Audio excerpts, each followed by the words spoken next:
actually kind of forgot, and so I quickly ran to Old Navy and grabbed 2 bottles. I'm sitting outside. It can smell like, oh, that smells amazing. Well, that sounds amazing. It's not good. It smells amazing. So hopefully you can hear me over the machine. I am running the quilting first because I'm going to do some pre-quilted, I'm going to use pre-quilted fabric for our design tonight. So tonight's design is not new. All I'm doing is using our Christmas Merry and Bright wine bags. I changed the wording on the front, and then I'm just using Bud Spring bee fabric instead of using Christmas fabric. Okay, so again, nothing new. So this is our wine coaster, or wine glass coaster. So it has like an opening, and then a cute little cutting. So I'm gonna put that back over there to finish that guy. I'm gonna turn this around, and I'll show y'all here. And so what it's running right now is the beehive quilting. I'm running the 10 by 16 size, so that way I know that it's going to be plenty big enough for my 8 by 14 wine bag. Okay? Oh, I hear you. Calm down. Probably ran out of bobbin.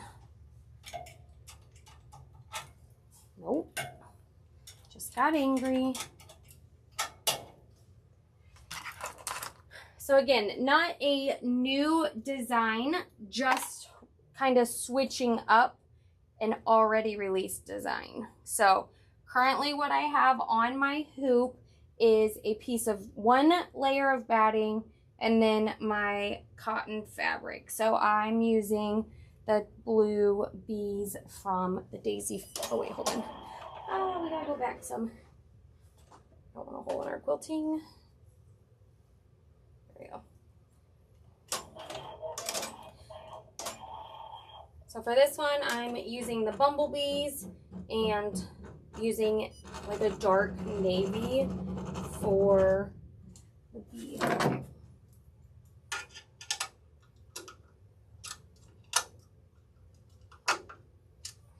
That's not sound tight.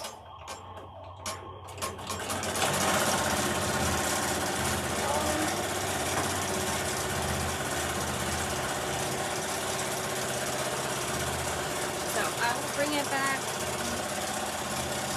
Yay! Welcome back, Donna. Alright, so I'm going to come back to my face one. So here you can see on the back the beehive quilting on it. And then the front, I still used the same shape. All I did was change the lettering. So I used glitter, I Love Glitter is the font. I Love Glitter is the font, and I just made it say Sweet Like Honey. I think then this one, I changed it, it says Sweet as a Bee. So, both the front and the back are quilted, so that's why I am running the quilting now. So that when it's finished, we'll have 2 pieces like this. So all we have is polymesh stabilizer, 1 layer of batting, and then our cotton woven. Okay? For this wine bag, I would definitely recommend using a thin batting, okay? Because it might be nice for like kind of insulated or whatever, but it does make it a little bit thicker and, hold on. Thread break again. The machine is being a little persnickety tonight.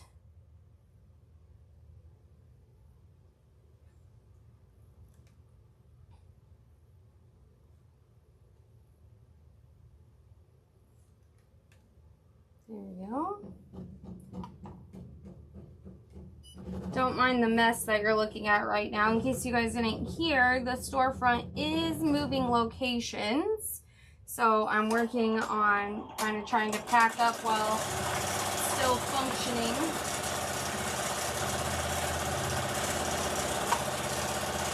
Okay, so again, just make sure you're using thin batting. So for this one, I used a fusible fleece just because that's what I had. For the one that we're making tonight, I used the two that are linked on the supply. So the batting, you want to make sure that you use thin batting. Okay. Why can't you stop my hair tonight? There we go. Now you don't have to tear my forehead. So you want thin batting. So this one I use fusible fleece. For the ones that I'm making tonight, I'm using, why can't I think of it? It's whatever Jen loves to use. Quilter's Dream. Ha! It came to me. So Quilter's Dream, it's a nice thin, but fluffy enough that it shows the stitching. Okay, so we have about 2 or 3 more beehives to run. Actually, 4, 5 more minutes. Request! That's it, Crystal. Thank you. It's all linked on my website. Actually, while we're waiting for it to finish stitching, I'll also show you how to prep your back piece. So I'm ironing my fabric.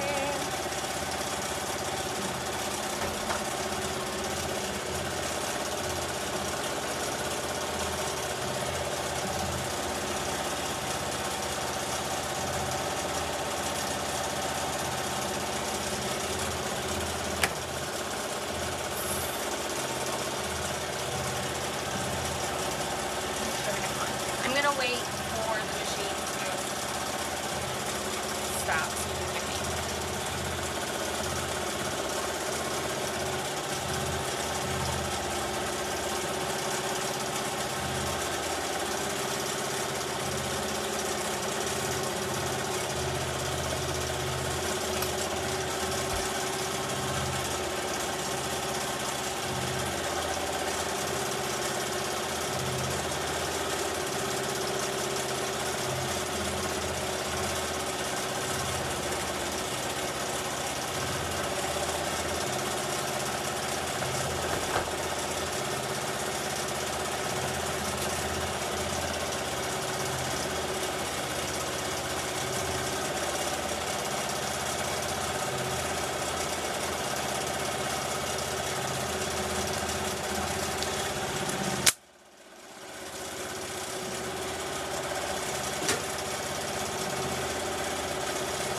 All right, now that that quilting is done, I am going to switch to the tabletop. Hold on, let me move the camera view.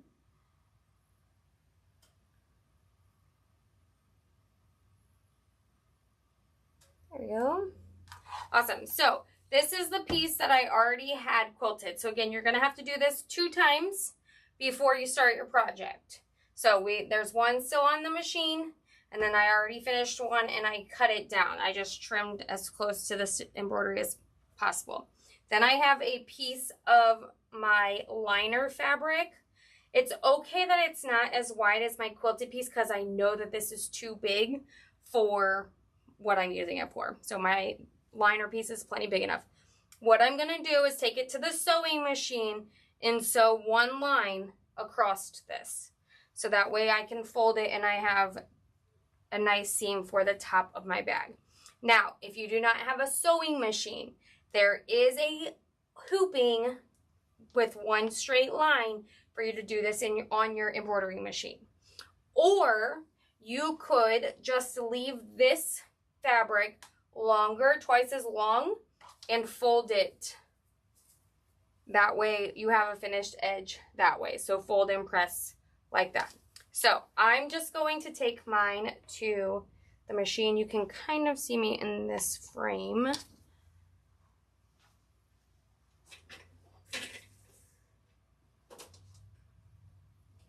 It honestly doesn't even matter what color thread you have. You're never going to really see it.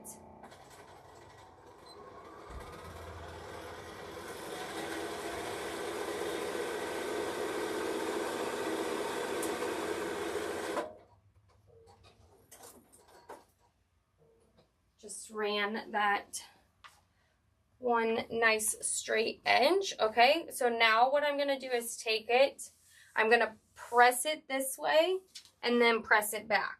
So let me move my ironing mat here so y'all can watch. Can y'all hear me now? I know that you couldn't hear me when the machine was going, so hopefully you can hear me now. There seems to be a slight delay. So pressing my liner back first, then folding it over.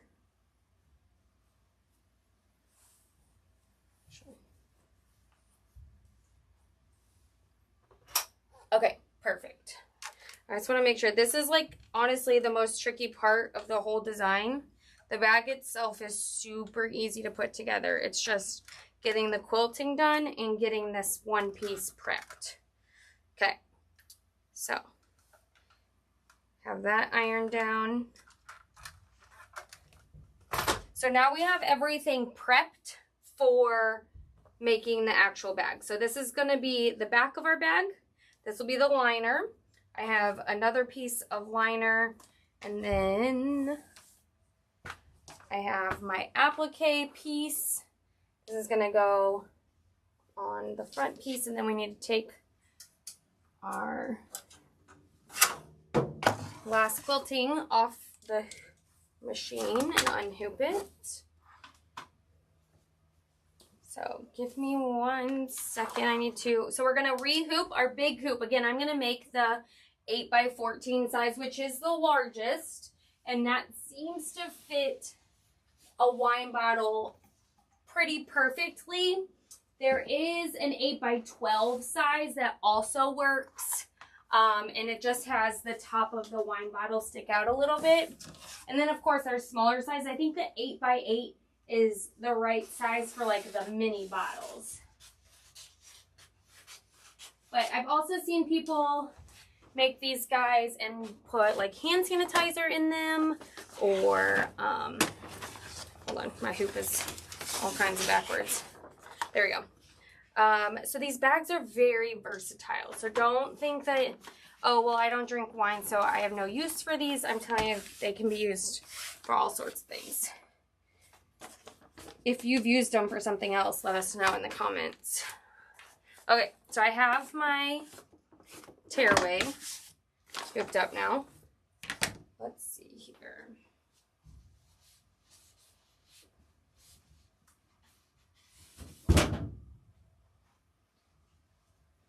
Alright, so I'm going to set my hoop to the side. Perfect. Glad y'all can hear me now.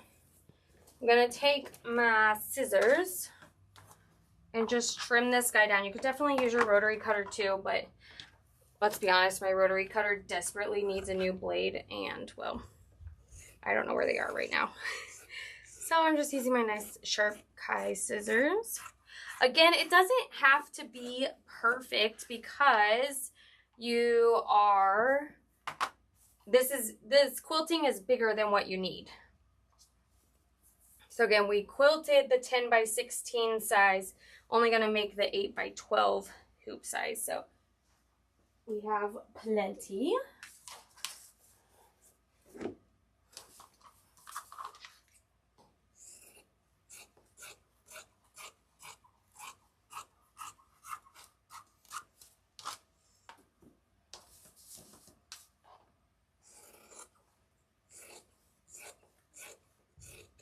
Another question that might be asked for the quilting, I used the connected one. I honestly don't think it matters. Again, you're not going to see the full design, so you're never going to see this line that is in the connected anyway. And I think it just runs a little bit smoother and you don't have as many thread cuts. So that's why I do it that way, but you do whatever makes you happy. All right, I'm gonna get all my fabrics in order here. All right, I think we're ready to get on to the actual design. I know, so this is my monster hoop. I don't know the technical term for it, but this bad boy is like 20 by 16 or something. I'm gonna go ahead and show y'all there. Yeah. There is not a sneak peek tonight, Michelle.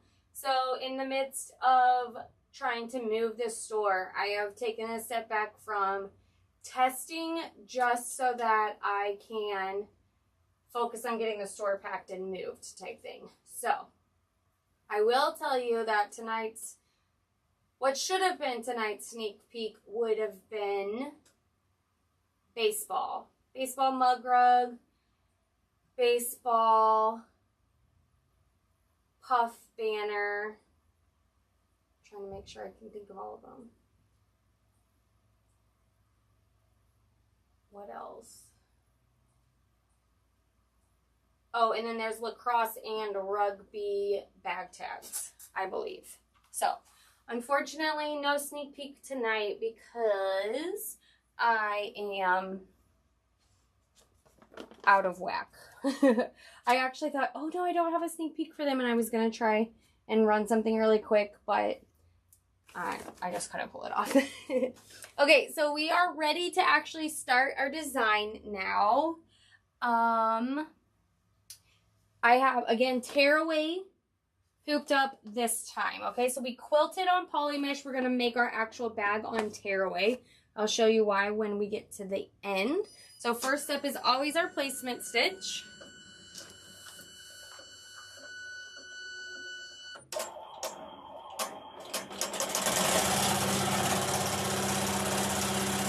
Of course the thread would break right away. Might end up drinking this wine on camera tonight. Just kidding. Oh, and if you are still contemplating about class, there are only 8 spots left now, which is super exciting.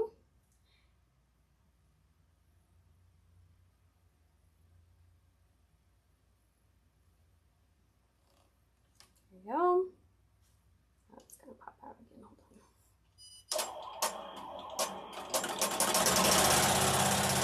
There we go. All right, so it's giving us our placement spot.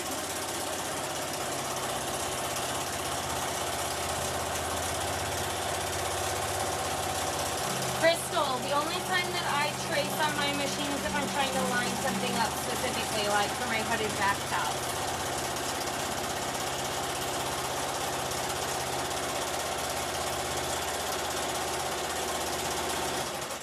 All right, so we have our placement stitch. Now we're going to lay down our pre-quilted piece of fabric. So again, poly mesh, batting, cotton woven. I'm just going to kind of line it up so that the hives, the 2 center rows, are nice and squared up.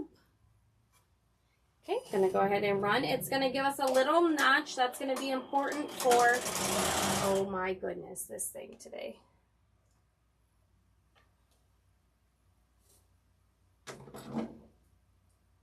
It gives us 2 little notches on either side at the top. That is important when we go to line up our backing and liner piece that we sewed together. So I'll explain that more when we get to that step. There we go. Of course you would already come back.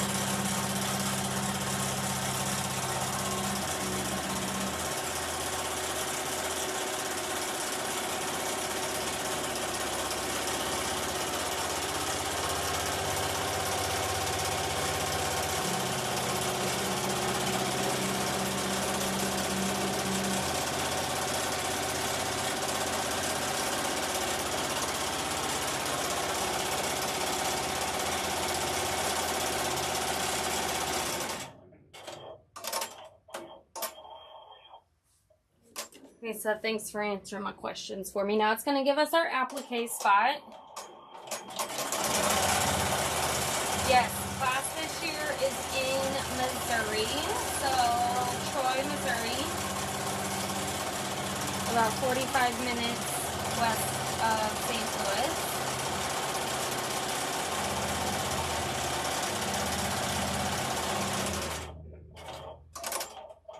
Then I have my fabric for my applique. I did not do anything to the fabric. No heat and bond, no SF-101, because I kind of want it to be a rustic, shabby edge. And so that way, if you put any of that kind of stuff on there, it's not going to fray naturally. And I want it to. So we're switching to blue thread. I'm going to tack, or it's going to triple stitch this down.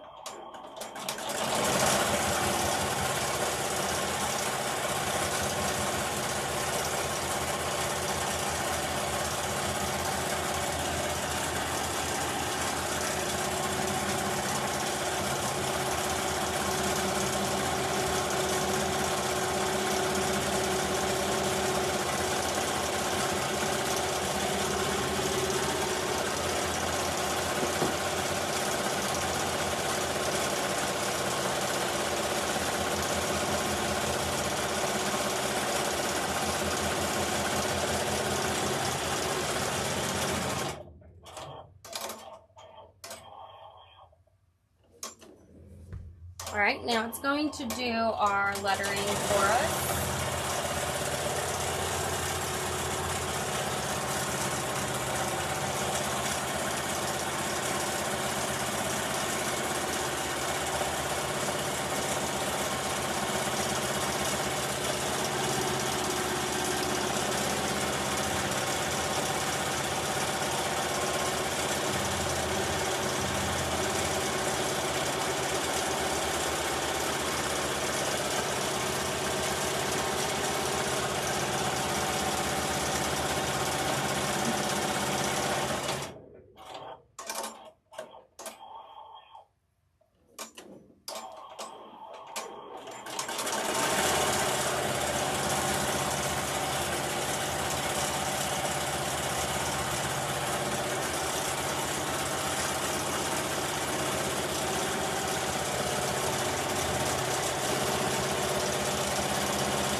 Oh, this thing is on one tonight.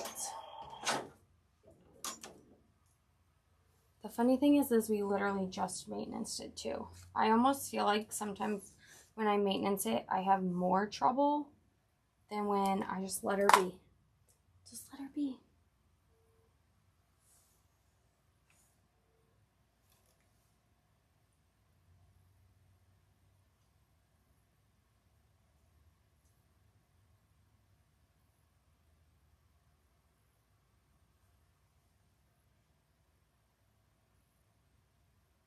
Oh, come on. Looks like I can't even get this silly thing threaded now. Okay, back up.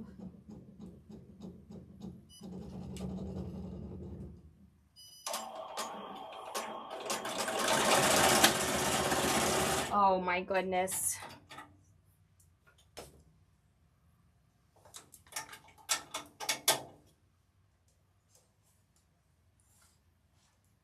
What's your issue?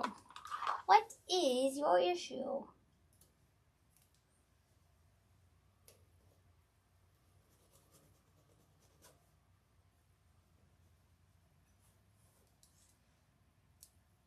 Honestly, this is why I love doing lives, is because I want y'all to see that, like, even though I do this all day, every day, I still have the same issues that all of you end up struggling with as well. Like, some days the machine just doesn't want to cooperate.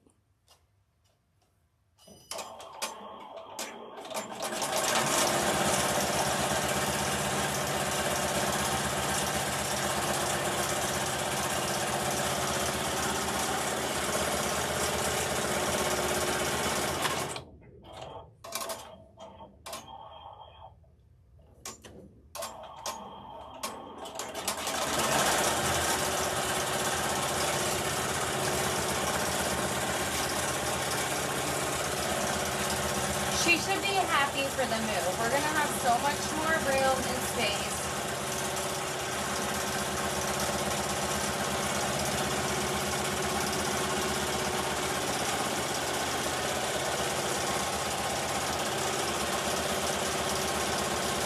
I honestly don't even know where I'm going to put the machine. Honestly, so maybe that's why she thinks I'm not taking her with me. She's coming with me, I promise.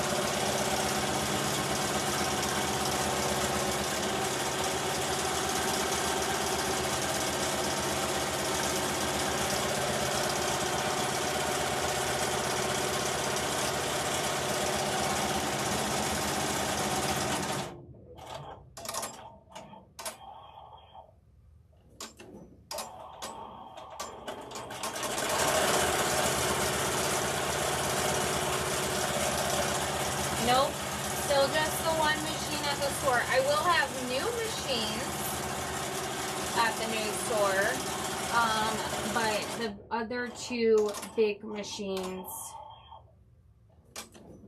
will stay at home for production purposes. If I were to move the machines all to the store, our family would end up living at the store, unfortunately, and I really don't want that.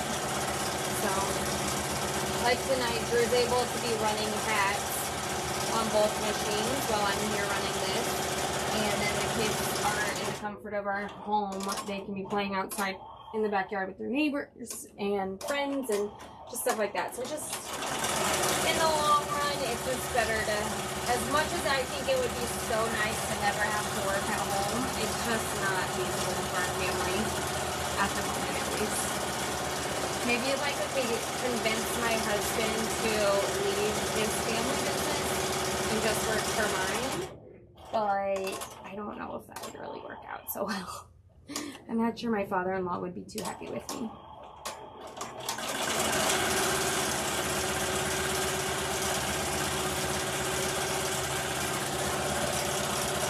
But I do have a serger that will be at the new store. I have a Bernina 800 series that will be at the store, plus a 7 series, plus a 5 series, and then like some beginner grade machines as well. So there's going to be lots of machines for people. My idea behind the new store and having this classroom space is the ability to allow people to come in and use a machine before they end up going and spending hundreds or thousands of dollars on machines.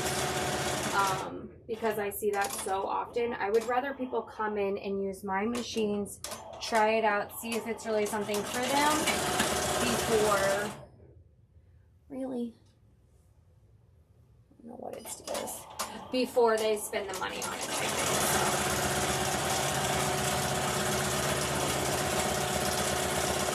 That's my goal at least. Well, Lisa, you could come to class in June and you can play on it.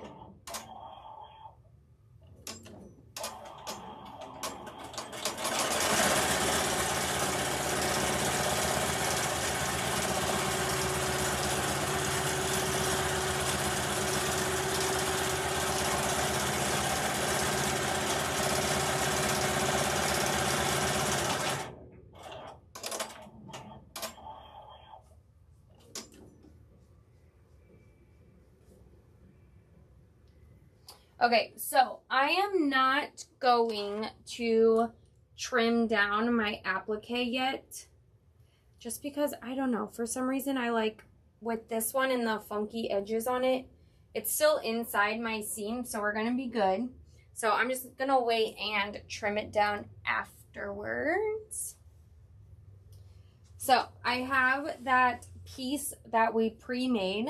So our quilted piece with our liner piece sewn straight across and folded and pressed back. We're gonna take it and do right sides together.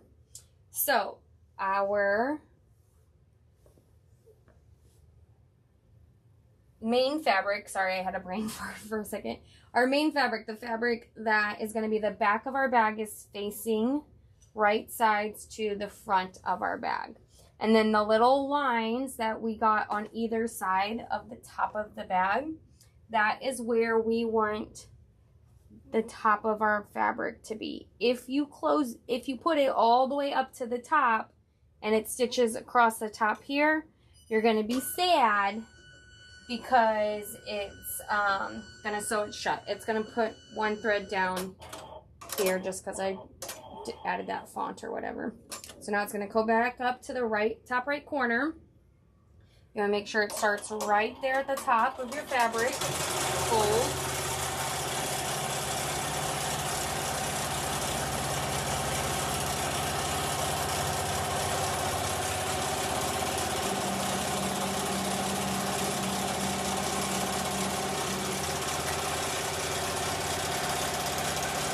And then hopefully it stops at the same spot on the way up. Stopping right at the top of our fabric. Perfect. Now we're going to take our other liner fabric, that's just the one layer of fabric. We're going to cover everything this time, and it's going to go all the way across the top, along the sides and bottom. It is going to leave us a turn hole here on the side. So again, right sides down. It's going to start down here at the one side opening.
Okay, so let's come to the tabletop. Oh, there we go.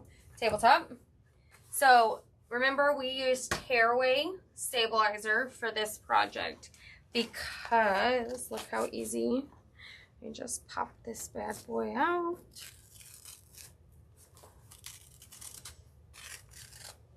Okay, I'm gonna move the hoop to the side.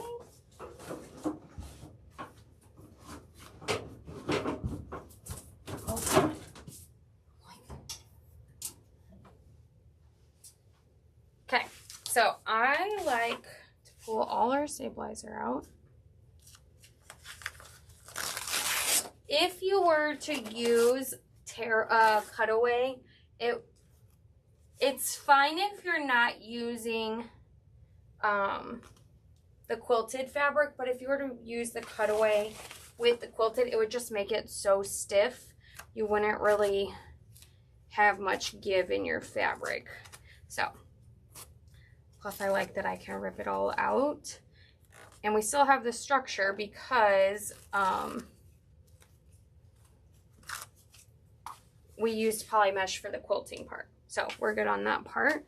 So what I'm gonna do is get my scissors here. I'm gonna go up towards the opening on either side so I get my little flap here. Then I'm going to get through all the layers and trim right along the edge at about 1/16 of an inch. Could definitely use your rotary cutter if you would like, but again, my blades are awful, so.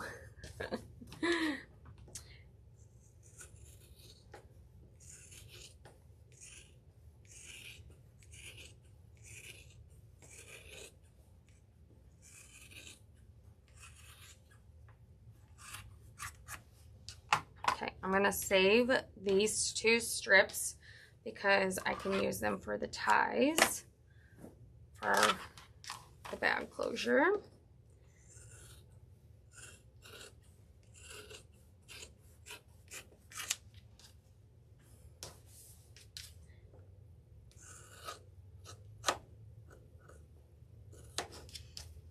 Okay, and then when we have our opening, I'm going to take my 2 liner pieces and fold them back and trim back the 2 pieces of quilting. And then I like to trim this guy down to about 1/4 of an inch. Okay, now we will turn it right side out the first time.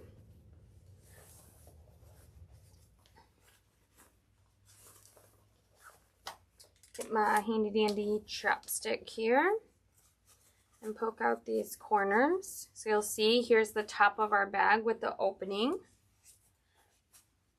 Again, if you put that folded piece too high, you end up with a closed bag. So make sure you do that carefully. And then personally, I like to box my corners so that the line sits nicely in the bottom. This does not have to be a big or even scientific boxing. Even if you just don't push out the corners when you turn the bag is totally fine. So what I did today on my sample that I made first thing this morning is I just ran it right across, and on my machine on the stitch plate I just butted it up to the 5/8 line. So I'm telling you, it was like right at just a half an inch box. I'm going to do it really quick and then show you guys.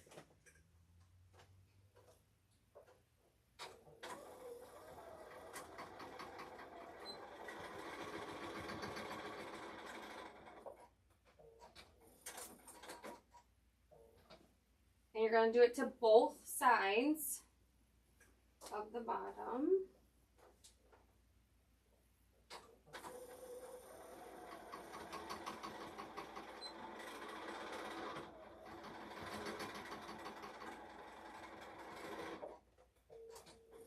Okay. I honestly don't even trim down the corners. Okay, I just leave it like that. You could if you wanted to. Oh goodness, my hand doesn't fit. Okay, turn it right side out. There you have your little box.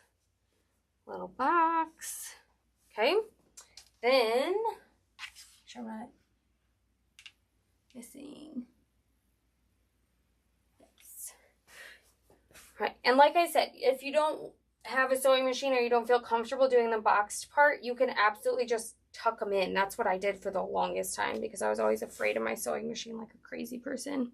So then I'm just going to take my little Kai scissors here and trim the applique piece. Again, it doesn't have to be perfect. I kind of want it to be a little rustic and jagged. And again, all of this fabric is available on my website, and it's all on sale for 20% off. Help fill up your stash and diminish my stash so I don't have to move as much. And then when I get to the new place, I can buy new pretty fabric. Pretty, yeah. I don't know what I was going to say there.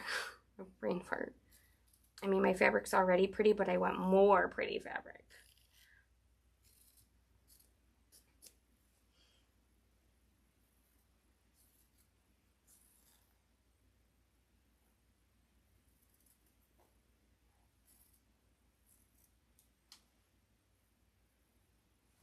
There we go. And then I just take my nails and kind of scrub over them, over the edges to rough it up a little bit.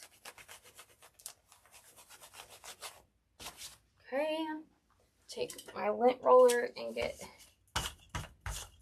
those stray threads off. I didn't close the inside of the bag well because you can't really see it anyway. So let me move this back here. Perfect. Move you guys here. Take this. Stash our wine bottle in there. Then, oh, I thought it was going to fall over. Scared me for a second. Okay. Then I'm going to grab my scraps from trimming up the bag. Just ripped it into a little bit thinner piece.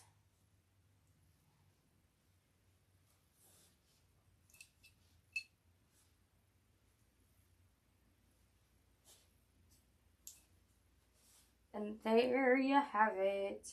I also think it would be super cute to make a charm or bag tag and hang from it as well.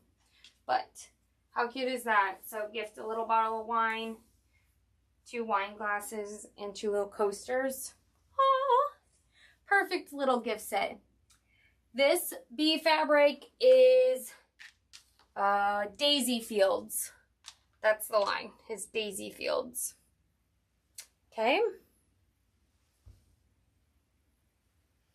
Any other questions? There is a link in the description. It is a good one. I will tell you, well, you can't really see the dark blue. So this is the dark blue mane. There's only like 1 cut left. And then the rest there's still yardage of. So y'all can duke it out for the pretty blue. And then everybody can have some bees and the mint color of the main fabric. So there you have it. That's this week's Tutorial Tuesday. Friendly reminder, there's still 8 spots left of class. If you're looking for any of the materials that we used on today's video, they are all in the link in the description of this video, as well as the design links with the wine coaster design as well. What am I missing? We're here every other Tuesday. So 1 week, Jen posts a recorded video. The other week, I'm here live with all my flaws and shenanigans. So let's see, what's the next one? The next one, ooh, is the 30th. You'll have to tune in because I honestly do not know if I will be in the new store or this store still. So that will be fun. Y'all take your bets now. Place your bets, and we will see, is Julie going to be in her new store or her old store in 2 weeks? We shall see. I love and appreciate all of you. Tuesdays that I get to do my live videos are one of my favorite days of the week because I honestly love doing this.